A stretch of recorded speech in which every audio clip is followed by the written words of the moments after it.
नमस्कार स्टूडेंट, स्वागत है आपका मेरे YouTube channel art knowledge club में। मैं हूँ ज्योति चौहान आप लोगों के सामने। जो लोग वेट कर रहे हैं कि एग्जाम की डेट कब तक आएगी, तो एग्जाम की डेट जल्दी ही आ जाएगी। डेट का वेट मत करिएगा, क्योंकि डेट जब तक आएगी तब आएगी।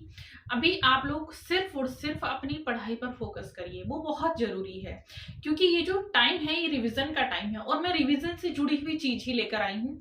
पीछे मैंने लिखा है भीमबेटका, रिवीजन के लिए ही मैंने लिखा है। दूसरी चीज क्या है, देखिए केवीएस की वैकेंसी भी आने वाली है, कॉन्ट्रेक्चुअल वाली चल रही है। एनवीएस की निकल चुकी है, उसका एग्जाम भी होना बाकी है। डीएसएसबी की भी वैकेंसीज बाकी है। तो देखिए क्या है कि इतनी सारी वैकेंसीज स्टेट पे देखिएगा कितनी बड़ी वैकेंसीज आई हुई हैं, तो वो लोग भी अप्लाई कर रहे हैं। स्टेट का एग्जाम भी है, उसके लिए मैंने एक बैच स्टार्ट किया है। 15 अक्टूबर से स्टार्ट हो जाएगा, तो आप लोग उसको ज्वाइन कर सकते हैं। मेरे एप्लीकेशन का लिंक नीचे दिया गया है, वहीं से आप लोग डाउनलोड कर लेंगे। एप्लीकेशन के लिंक से कोर्स परचेज हो जाएगा। और ये इंडियन आर्ट पर पूरा आपका सिलेबस है, कंप्लीट थ्योरी में आप लोगों की कराऊंगी इसमें। तो जो लोग जुड़ना चाहते हैं वो लोग जुड़ सकते हैं। इसमें आने वाले एग्जाम के लिए, टीजीटी के लिए भी जुड़ सकते हैं। तो चलिए फर्स्टली हम पढ़ लेते हैं। देखिए भीमबेटका एक बहुत ही इंपॉर्टेंट चैप्टर है, आप लोगों के सामने लिखा हुआ है। इसमें बहुत सारी कंफ्यूजन, कुछ ऐसी चीजें हो जाती हैं जो हमें नहीं पता है, या अगर हमें पता भी है तो कई बार हम कंफ्यूज हो जाते हैं। जैसे कई बार, अभी भी कुछ चीजें मैं इसमें आप लोगों को बताऊंगी। सबसे पहले बात आती है इसकी खोज। इसकी खोज किसने की थी? इसकी खोज की थी बीएस बाकड़कर ने। बीएस बाकड़कर ने। फर्स्टली अगर मेरा वीडियो पसंद आता है तो लाइक जरूर करिएगा, शेयर कीजिए एंड सब्सक्राइब करिएगा, जिससे दूसरे लोग भी इसका बेनिफिट ले सकें, ठीक है। एंड बिना स्किप करिए देखिएगा, क्योंकि देखिए कई बार क्या होता है, वीडियो स्किप कर देते हैं, वो भी एजुकेशनल वाली वीडियो को अगर आप स्किप करते हैं तो उसमें कुछ पॉइंट ऐसे होते हैं कि पता नहीं एक पॉइंट एक बार में बताया और कहाँ से वो स्किप होकर निकल गया, तो आप लोगों को भी नहीं पता चलता है, ठीक है। बीएस बाकड़कर, विष्णु श्रीधर बाकड़कर इनका नाम है। इनके बारे में मैं थोड़ा सा बता देती हूँ, कई बार आ जाता है। विक्रम महाविद्यालय के प्रोफेसर रह चुके हैं और पद्मश्री से सम्मानित रह चुके हैं, ठीक है।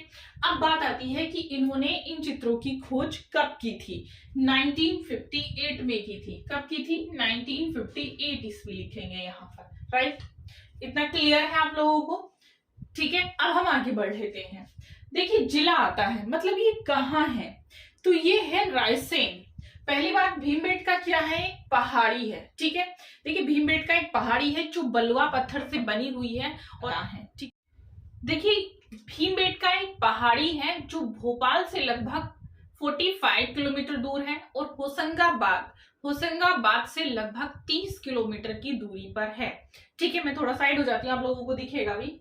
और देखिए एक खास बात और है कि भीमबेटका के चित्रों का जो रंग है, वो किस रंग से चित्र बनाए गए हैं भीमबेटका में? तो भीमबेटका के जो चित्र बने हैं वो मोस्टली लाल रंग से बने हुए हैं, ठीक है।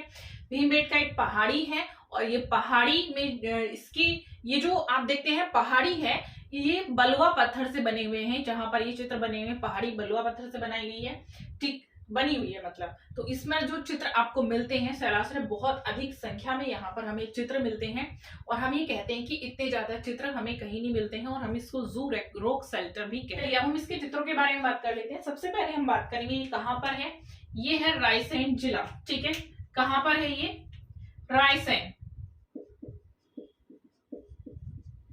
रायसेन जिला, ठीक है। रायसेन जिला में ये स्थित है, जो आप लोगों की भीमबेटका पहाड़ी है। और कुल कितने शैलाश्रय हमें यहाँ पर मिलते हैं? देखिए कुल शैलाश्रय हमें मिलते हैं यहाँ पर कितने? 600। कुल शैलाश्रय कितने हैं यहाँ पर? 600 हैं। और 600 में से अगर हम बात करते हैं कितने में चित्र मिलते हैं, वैसे तो अगर हम बात करें, जब हम भीमबेटका की बात करते हैं तो भीमबेटका में शायद 600 से भी अधिक शैलाश्रय हो सकते हैं, नो डाउट। बट क्योंकि कुछ शैलाश्रय ऐसे हैं शायद हम वहां तक नहीं पहुंच पाते हैं, जिनका पता या तो हमें नहीं लगा है। क्योंकि अगर आप जानते हैं, कभी आप भीमबेटका गए होंगे, तो भीमबेटका घनी जंगलों की पहाड़ियों में स्थित है, और वहां पर शाम के समय कुछ जंगली जानवर भी रहते हैं। इसलिए हम पूरे दिन वहां पर अगर हमें घूमना है तो हम वहां पर दिन में ही जा सकते हैं। शाम के समय हमें वहां पर, शाम से पहले हमें वहां से लौटना होगा। ठीक है, तो यहाँ पर अगर हम बात करते हैं तो कुल शैलाश्रय कितने हैं, 600 शैलाश्रय हैं, और 600 में से यहाँ में लगभग की हम बात करेंगे, एग्जैक्ट हम नहीं बताएंगे, क्योंकि हमें जो चीजें बताई गई हैं ये सिर्फ विद्वानों के अनुसार बताई गई हैं, उसी के अकॉर्डिंग मैं यहाँ पर आप लोगों को बता रही हूँ। ठीक है, तो 600 में से अगर हम बात करते हैं तो कितने शैलाश्रयों में चित्र मिलते हैं, 275 में लगभग हमें यहाँ पर चित्र मिलते हैं। जब हमें किसी भी चीज का आइडिया नहीं होता है, हम सिर्फ उसको हम अपने अकॉर्डिंग उसको कहते हैं, या फिर विद्वानों के अकॉर्डिंग एक आइडिया बनाकर कहते हैं, तो हम उसको लगभग लिखेंगे।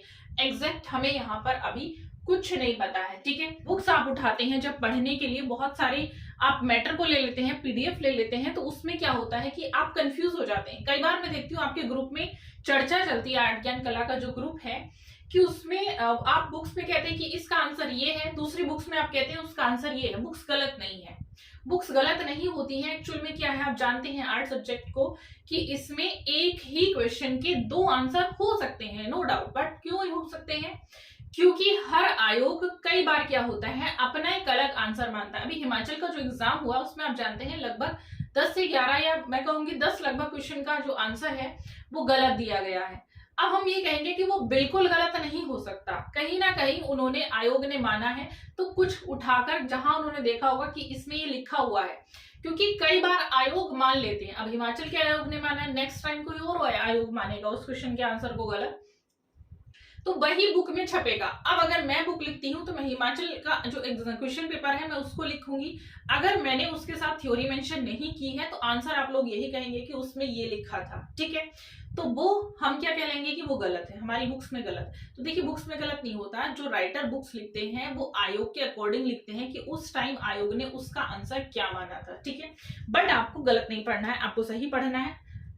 देखिएगा 600 में से कितने शैलाश्रय हैं, लगभग 200 में 275 में हमें चित्र मिलते हैं। अब बात आती है इसको किसको, भीमबेटका को क्या कहा जाता है, तो भीमबेटका को कहा जाता है जू रोक शेल्टर। क्या कहा जाता है, जू रोक शेल्टर। क्यों कहा जाता है, पशु पक्षियों के अत्यधिक चित्रण के कारण। जू में तो आप लोग जाते ही हैं, शेल्टर में नहीं जाते होंगे ना, लेकिन जू में जाते हैं। जू में क्या देखने जाते हैं आप जानवरों के चित्र देखते हैं, जो जानवर हम नॉर्मली नहीं देख सकते उनको हम जू में देखते हैं, क्योंकि उनको वहां पर पाला जाता है, सुरक्षित रखा जाता है। पशु पक्षियों को हम देखने के लिए जाते हैं वहां पर, मतलब जानवरों को, पशु पक्षियों को हम देखने के लिए वहां पर जाते हैं, इसलिए यहाँ पर उन्हीं चीजों के ज्यादा चित्र बने थे, इसीलिए इसका नाम रखा गया है जू रोक शेल्टर। आप जानते हैं प्रागैतिहासिक काल में जो चित्र बनाए गए हैं वो चित्र हमें मिलते हैं, किस चीज के मिलते हैं, आखेट से संबंधित चित्र मिलते हैं। ठीक है, क्योंकि उस समय का जो मानव था आप जानते हैं वो क्या करता था, आखेट करता था, और हम वही चित्रित करते हैं जो हम अपनी आंखों से सबसे ज्यादा देखते हैं, या जो हमारे मन के भावों में विद्यमान रहता है। और उस समय के मानव के मन के भावों में क्या था, जब वो शिकार करता था तो जिस चीज का भी शिकार करता था, मानव पशु पक्षियों के शिकार के चित्र उसके में होते थे, दिमाग में होते थे, वही उसने चित्रित किए। क्या कभी आपने देखा है कि यहाँ पर आपको पेड़ पौधों के चित्र मिले, लैंडस्केप के चित्र मिले, झरनों के चित्र मिल रहे हैं, नहीं मिलते हैं। हमें जिस तरह से वो मानव अपना जीवन व्यतीत करता था या जो भी एक्टिविटी करता था उसी के हमें चित्र मिले, मतलब हम जो भी ज्यादा करते हैं उसी को हम चित्रित करते हैं, जो हमारे दिमाग में ज्यादा चलता है, क्योंकि जो चित्र रचना होती है वो मन के मनोभावों से निकल कर आती है। ठीक है, चलिए अब हम लिख लेते हैं। देखिए दूसरी चीज क्या है, इतना क्लियर हो चुका है आपको। ठीक, चित्र, यहाँ पर मेन चीज आती है चित्र कौन कौन से हैं और किस काल के हैं। सबसे पहले ये काल के मैं ऐसे ही बता देती हूँ, लिखवाऊंगी मैं कम, ज्यादा नहीं लिखवाऊंगी। तो अगर हम बात करते हैं इसमें चित्र किस काल के हैं, तो देखिएगा 30,000 से लगभग ज्यादा जो चित्र हैं वो मध्य पाषाण कालीन चित्र हमें प्राप्त होते हैं। वैसे तो हमें और भी चित्र प्राप्त होते हैं, लेकिन 30,000 मतलब सबसे ज्यादा जो चित्र हैं वो हमें मध्य पाषाण कालीन चित्र प्राप्त होते हैं। ठीक है, मतलब 30,000 से अधिक लगभग जो चित्र मिलते हैं वो मध्य पाषाण कालीन मिलते हैं। अब देखिएगा कौन कौन से चित्र हमें यहाँ पर मिल जाते हैं, उन चित्रों को हम यहाँ पर लिखेंगे। देखिए यहाँ के चित्रों की अगर हम बात करते हैं तो हम यहाँ पर टेक्निक आर्ट के आधार पर चित्रों को 7 वर्गों में बांट सकते हैं। ठीक है, 7 वर्ग कौन कौन से हो सकते हैं। सबसे पहले हम कहेंगे उत्तर पाषाण काल, ठीक है। दूसरा हम कहेंगे मध्य पाषाण काल। तीसरा हम कहेंगे यहाँ पर आप लोगों का पहला उत्तर पाषाण काल, दूसरा मध्य पाषाण युग, तीसरा आपका आएगा ताम्र पाषाण काल, चौथा और पांचवा आएगा आपका आरंभिक ऐतिहासिक युग, और छठा और सातवां आएगा आपका मध्य युग। ठीक, इस प्रकार से चित्रों को यहाँ पर बांटा गया है।